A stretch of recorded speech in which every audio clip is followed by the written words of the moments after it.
হেই everyone, আসসালামু আলাইকুম। কেমন আছেন আপনারা সবাই? আজকে ইফতার করব উইথ ফ্যামিলির সাথে। মানে হচ্ছে কি, আজকে আমার বড় বোন আসছে, দুলাভাই, বড় বোন সহ সবাই মিলে আজকে ইফতার করব। আমার বড় বোন এইদিকে ইফতার সাজাচ্ছে, সবকিছু ঠিকঠাক মতো হচ্ছে কিনা।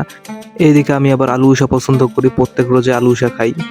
এইদিকে আমার বড় বোন সবাইকে খেজুর সমানভাবে ভাগ করে দিচ্ছে, যেন কারো কম বেশি না হয়।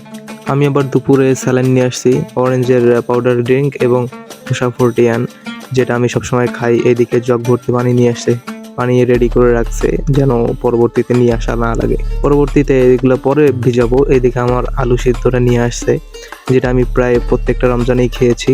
আর অল্প কিছু সময় বাকি, এর জন্য স্যালাইনটা ভিজিয়ে নিলাম, কারণ আজকে রোদে অনেক খাটনি করছি, কষ্ট হয়েছে, পানির অনেক পিপাসা পেয়েছে, এজন্য স্যালাইনটা ভিজিয়ে নিলাম। সবাই মিলে স্যালাইনের পানিটা খেয়ে নিব, জগ ভর্তি পানি।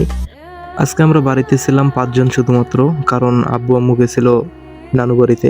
ওখানে ইফতারের একটা দাওয়াতের অনুষ্ঠান ছিল, তো সেখানে গিয়ে তারা ইফতার করছে, আমরা বাড়িতেই ইফতার করছি। তো সবকিছু ভিজিয়ে নিলাম, নেওয়ার পর পাউডারটা ভিজিয়ে দিলাম, দেওয়ার পর তৈরি করে নিলাম স্যালাইনটি।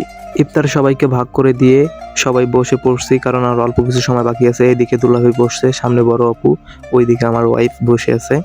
এখন আমরা সবাই মিলে সবকিছু রেডি করে বসে আছি, কারণ একটু আগে বসে থাকা সুন্নত।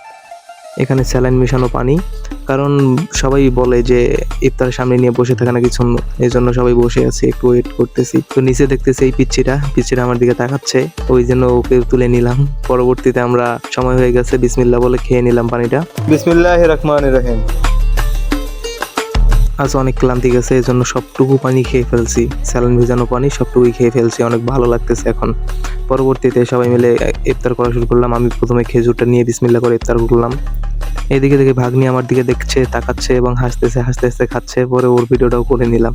দেখতেছেন কত কিউট লাগতেছে ভাগ্নিকে আজকে। বুট বুন্দে মাখানো মুড়ি আছে, খেজুর আছে, জিলাপি আছে, পেঁয়াজি আছে, এগুলো মেখে নিচ্ছি, খাবো। মেখে নিয়ে একটাবার খেয়ে নিলাম, বেশ মজা হয়েছে। আহা, এটাই বাস্তব।